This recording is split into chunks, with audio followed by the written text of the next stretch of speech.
This is a live recording of an episode of our brand new podcast, Lionsgate Sound, Playing Dead, available now, Spotify, Apple Podcasts, wherever you get them. So excited to be here with you all to introduce one of the greatest actors of all time. He's been in so many amazing movies, he's been in so much amazing TV. Give it up for the incomparable Mr. Silver Throat himself, Keith David! Yeah!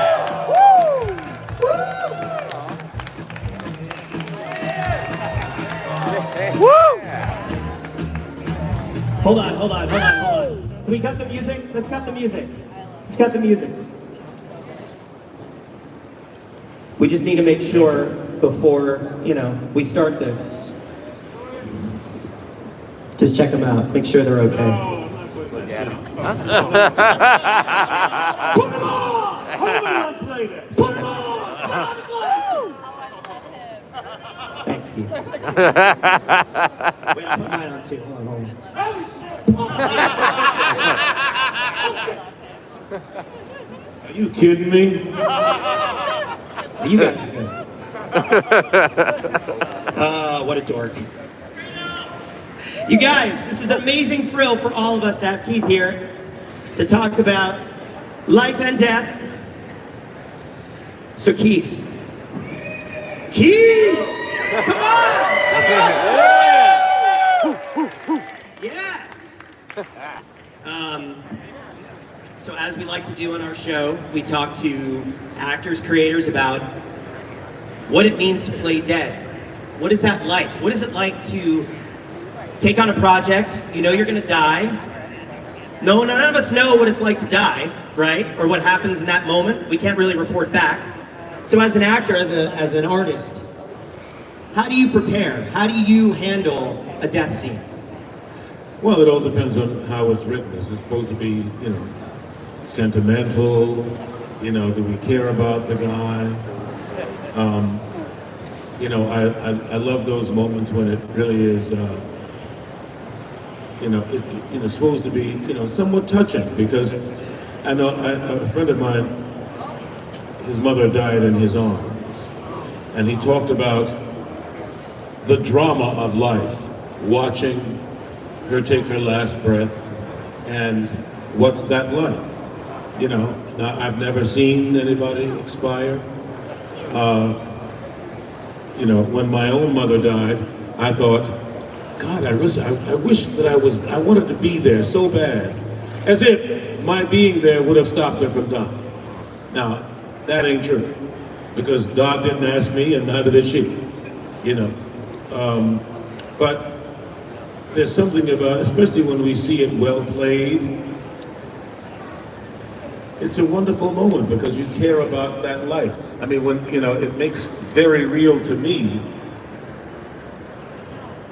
that every life on the planet, everyone in this room today, means something to somebody. The world would not be the same without you. And your passing through this life is going to mean something to somebody at some point. And it's kind of wonderful to get to explore that, whatever that is.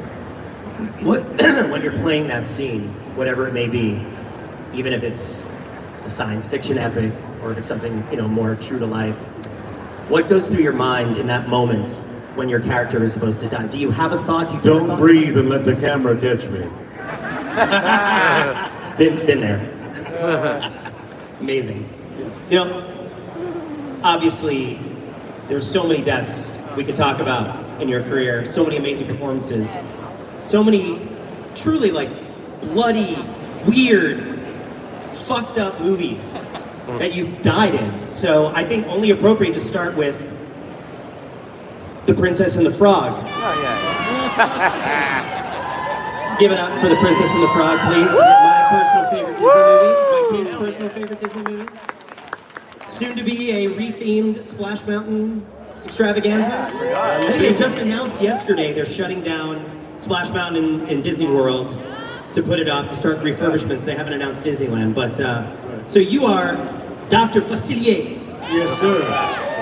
Mais oui, certainement. C'est très important. I'm just assuming that's like the French guy. Mettez les montants rouges. I speak actor French. So, you know, unique to the world of death on screen, you're an animated character who dies. So you're in a voiceover booth. You're working on this thing for God knows how long. It's a Disney movie, so I'm sure they've got you tied to that booth for a year or so. What is it like preparing to die as an animated character? And what is that journey? Can you tell us a little about the journey of Dr. Facilier and where he ends up? It was fun for me because it's all the lead up. He keeps saying, you know, he starts out saying, I have friends on the other side, you know, and so we're waiting for my friends to act friendly. Yeah. I mean, my friends don't treat me badly. And when he finds out that, you know, since he screwed up so badly, well, his friends have abandoned him. And so what is that like? You have to build up the belief of that friendship. So when you see it betrayed, you know, he falls from a very high place. He really believes that these... Oh, he's not, you know, it's like, give me one more chance. It's not gonna, you know, I haven't finished yet. I still have other ideas, you know, I mean, that's... And then they drag you, so, I mean, essentially you're in the voiceover booth, you're imagining these, they have or are you doing it to the animation at that point? No. So you're imagining what these creatures look like, what these drawings look like, whatever it is, what the scenery looks like, and that moment where they're dragging you, and you're clawing your way through that cemetery, and they suck you into that other world, what is it, the spirit world? Yeah, well, to me it reminded me of,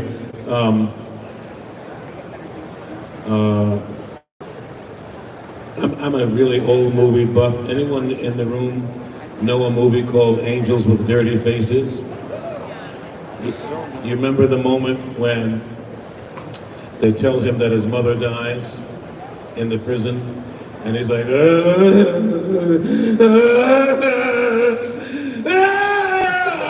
and he goes crazy.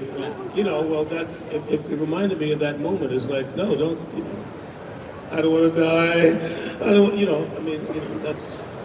So, I mean, it's as real as anything else. You're still channeling the same emotions, the same, whatever you're going to bring to that. I mean, moment. you know, if I were playing it live action, I wouldn't play it any differently. You play it just... You would just be seeing it, you know. Yeah, that's right. And then you end up with that horrified face on the tombstone. Man, that is a way to go out. Well, think of A Picture of Dorian Gray. Anybody know that movie? Yeah. Picture of Dorian Gray. Yeah, give it up for A Picture of Dorian Gray. You remember the painting in the closet? Yeah. There's a picture of you, instead of aging, dying on that tombstone. Yeah. I love it. So let's just take it back a little bit. A few years before then. So you're a stage actor by training. I've been called worse, but yeah. Yeah, I'm sorry. Well, listen, you're in good company here. That's where I come from too, unfortunately. So your first big movie role was... The Thing, John Carpenter. By a little-known director named John Carpenter. The Thing, my personal favorite horror movie, and you played Childs. Yes. Now, I just want to know a little bit about, how did you meet Carpenter? Was it an audition? Was it like, how did he find you? How did that whole process take place? It was an audition, of course. I first met with David Foster. And then he invited me to come back and you know, at that time, I mean, all the actors in New York, you know, it was 40 years ago. So 40 years ago this year? 40 years ago this year. Wow. Yeah. So there were a couple of rounds of auditions, so I read with a couple of people. It was really great. But I believe, I don't really know this for sure, but I think what happened was Roger Mosley was going to get the part. And I think Roger would have been a great Charles as well. But at the same time that the thing was casting, he got cast in Magnum P.I. So he took Magnum P.I., which opened up a spot that I got. So every time I see him, I say, he just passed away, but every time I see him, I say, hey man, thank you. Thank you. Well, that's funny because Tom Selleck didn't do Indiana Jones, right? Isn't that the story? Right. He didn't do Indiana Jones because of Magnum P.I. So both of those guys gave up some pretty iconic roles. For some more, for another iconic For some good role. money. For some good money over a number of years. And such an iconic role that they've rebooted, and it's doing really well. Yeah, sure enough. That movie is full of iconic deaths. It's literally like one disgusting, fucked up, iconic death after another. And it's like, it's such a pantheon of like incredible actors. Like like the greatest character actors of a generation were in, multiple generations were in that movie. What was it like to work with those guys and watching them expire one after the other? The thing that I liked about the thing the most was as everybody got eaten up or killed, whatever it was, you got to care about each character. So you were a bit invested in everybody. So when the first guy dies, you go, oh, not him, oh, you know. And so you got to care about the people. That was that you know, a great tribute to the writer. Also, John, for the way he crafted the story, but the actors, you know, what they brought to the table so that they made you care about them. And it's funny because it's such a condensed story too. It's not like there's all this build up with all these characters. You don't get to know them for so long, but they are fully realized human beings. And so yes, when that you was are, great. when you're working with these guys, did you guys like do any sort of isolation kind of hangout where they put you in a place to sort of be alone in a space together for a while to get the No, not on relationships that going? movie, but something that I've only had one other experience like it, and we rehearsed for 2 weeks. We actually sat around the table reading the script for 2 weeks, fixing this, fixing that, and as I remember, Charlie Hallahan, Richard Masser, and Kirk, they were and maybe David Clennon, they were the sort of sci-fi buffs. They really, you know, that was their genre that they were very thoroughly versed in. So whenever we came across a hole, you know, a sort of hitch in the giddy up as far as what we believe and what we don't believe, you know, we would address. Finally, after 2 weeks, John said, "Okay, fellas, that's enough. We're not going to fix anything else. This is the script we're going to shoot." Okay. And that's what we did. Amazing. You know, you've been asked this question an annoying number of times. We had a conversation about this. Can you just tell people what that ending is really all about? Were you breathing or were you not breathing? Please tell them definitively so they can all hear it. Well, in the realm of, was I breathing? Is that a real question? I mean, was the thing breathing or was Childs breathing? I saw smoke coming out of your mouth. I wouldn't know. But, you know, everybody asks that question and they base it on the fact that there's no breath coming out of my mouth, right? That's the basis for that question, correct? Now, how many of you have ever camped out? There's a lot of hands. How many of you have ever camped out in the wintertime when it was cold as hell? Now, you know, when it's that cold and damp, the condensation will form that smoke in front of your face, right? Yes. Now, if you've ever sat in front of a fire and the wind shifts in your direction, there's no smoke because there's too much heat for the smoke to come out. It's But science, no one people. ever thinks about that. I mean, we're sitting outside, the wind is shifting, we're in Antarctica, it is cold as hell, and we're sitting in front of a fire. When the wind shifts, That's true. there's no smoke coming out of my mouth. So, is it a monster? I don't think so, but you saw it, you can believe whatever you like. Oh man, you just left it open again. I thought we were I getting just the know answer. it wasn't me. But What? if it was me, I wouldn't know it, right? I think at that point the monster really got to understand how to be human, so it was pretty convincing if it was. I guess we'll never know. Or will we? You'll just have to go watch it again. I think you should go Draw watch your it. own conclusion. And by the way, if you get a chance to watch it on the big screen, there's nothing scarier. It is the greatest horror movie ever made. That's just my 2 cents. So that starts your journey with John Carpenter. Little pit stop in a movie called Platoon. Now we don't see you die in Platoon. Because I don't die. I know, you're one of the only people who doesn't die in that Yo! movie. You make it home. You take that freedom bird home. Woo! It's such an iconic performance. Just tell us a little bit about like the train. I know you did like a ton of training. You watch people die in that movie, right and left, and you know that kind of death is as realistic as it gets. It's war. It's young men dying for some kind of cause that maybe doesn't even exist. Just tell us a little bit about what that role, Well, what that movie meant to you. You know, after when the thing came out, you know, it didn't get critical acclaim. The critics did not love it. E.T. had come out, and E.T. sort of eclipsed all the sci-fi genre films. Poltergeist was out, and the critics, like I said, did not love it.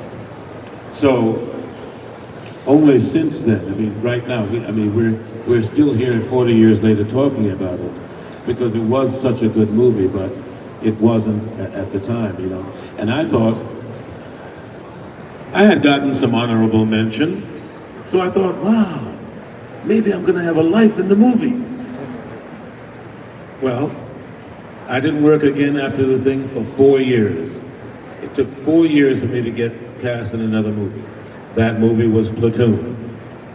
To wait for a movie, a good movie to wait for. Well, you know, since Platoon, which is now 30-something years old, 36. 36, yeah. I've done at least one film a year every year since then. So that was good. It was worth the wait. And then John calls you to work on They Live, and I believe I read that he was writing it with you in mind to play Frank. That's what he said. Yeah. He So- called me up. Tell us a little bit about that process. And a movie in They Live, obviously more resonant today than ever. I think that They Live is much more significant today than it was back in '88. And if you look closely, although he wasn't in the political running, the character that was played by Buck Flower looks like Donald Trump. With all the bling, you know. Yeah, I mean, we like to say maybe underneath Donald And the Trump's bad skin. hairdo. Under Trump's skin is the alien, but I think Keith said to me, no, the alien's on the front. It's right up front to show you who he is. And you know, just tell us a little bit about what that movie was like shooting. Tell us about the greatest fight scene in cinematic history, 6 minutes long, with the late great Roddy Piper. Can we give a hand to the great Roddy Piper, who is so phenomenal as Nada in that movie? And just give us like, what was that like shooting that? I know you guys rehearsed that. I mean, it was fantastic, man. I mean, I'm getting to fight on camera with Roddy Piper. I mean, it doesn't get better than that. And he showed me a couple of great moves, so anyone who ever jumps me from behind, I got something for you. But it was fantastic. I've never felt safer in my life. He never hurt me. I mean, we never got hurt. Once, and it happened, you know, we were about to shoot the scene. We rehearsed it for 2 weeks, another 2-week rehearsal. And we had the choreography, you know, really wonderful. Jeff Amato was the fight choreographer. Who also played almost all the aliens, right? Didn't he dress him up as almost every single alien? I think he did. Yeah. And so we're, you know, preparing. I mean, let's say it's Tuesday night. We're going to shoot Wednesday. We're going to start shooting downtown Wednesday morning. So that night, E.T. came to do an interview with us, and they wanted to see, well, why don't show us the fight? Show us a piece of the fight. And this hadn't happened in 2 weeks, but it gets so hyped up. And you know, that first move is I punch Roddy in the face. And I get too close to him, and I go, bam, I'm out! Like, it's okay, it's okay. Full contact. But that's the only time that we made any real contact like that. Amazing, amazing, amazing, amazing. You know, iconic death. You had we could talk to you for hours. We don't have hours. I just want to jump real fast to your latest iconic death, Nope. Can we give it up for Nope, please?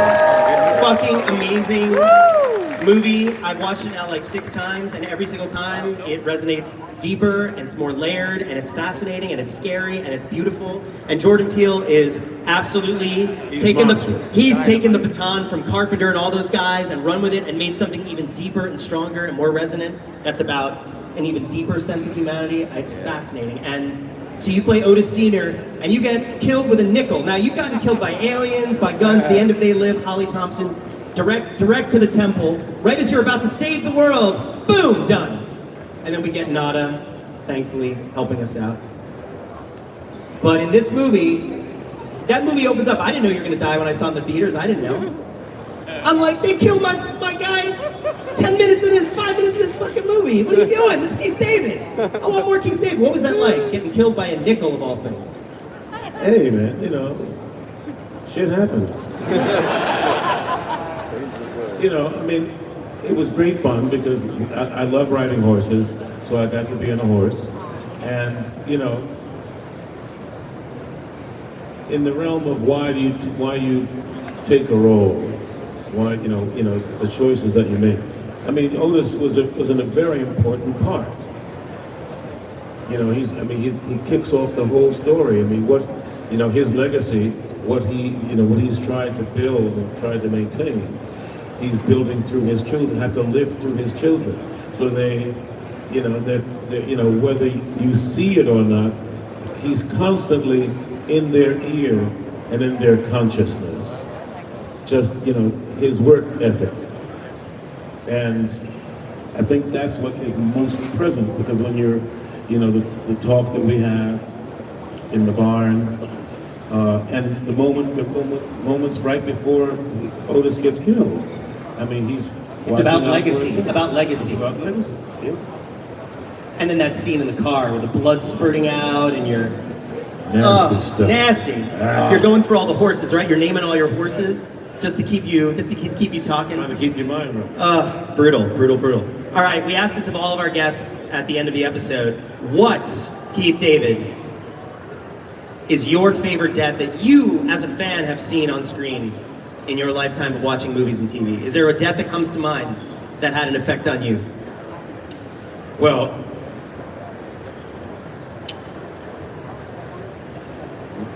my own or someone else's? No, someone else's.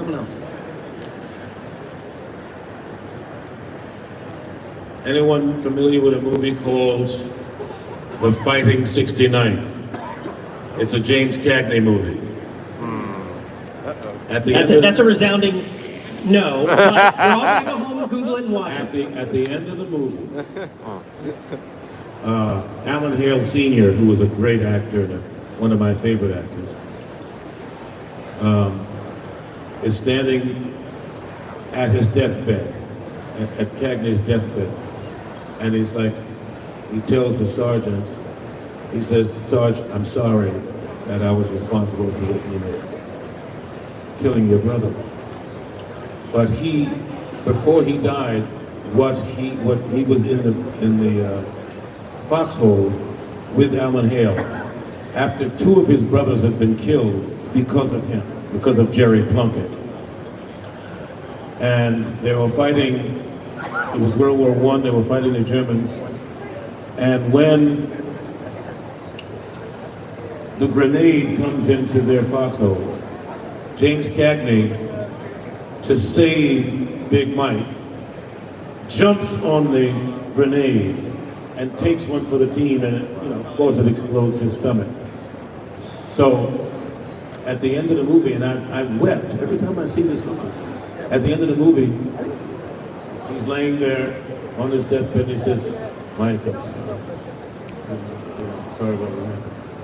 And then he dies. And he just kind of looks away. And at that moment, Alan Hale says, he said, "I once thought this man was a coward. From now on, whenever I hear the name Plunkett, I'm going to snap to attention and salute." And it's just the most moving moment you could ever see. I mean, it blows my head. It's beautiful. That's awesome. And it's a death that resonates with you, and that's how these things are for all of us. We all have these emotional ties to these deaths, and that's beautiful. First of all, let's thank Keith David for being here with us today. Beautiful human being, beautiful actor. And as we do I usually wrap up our episodes by reading the eulogy of the characters, but we have the great Keith David himself, so he is going to, we have cards out there, eulogy cards that you can see. The cards. See the cards. On the back is a QR code. You can go find our podcast, go to Apple, Spotify, all that. On the other side are the eulogies for some of Keith's most dynamic characters. Keith, would you do us the honor, please, of eulogizing some of the greatest characters in cinematic history?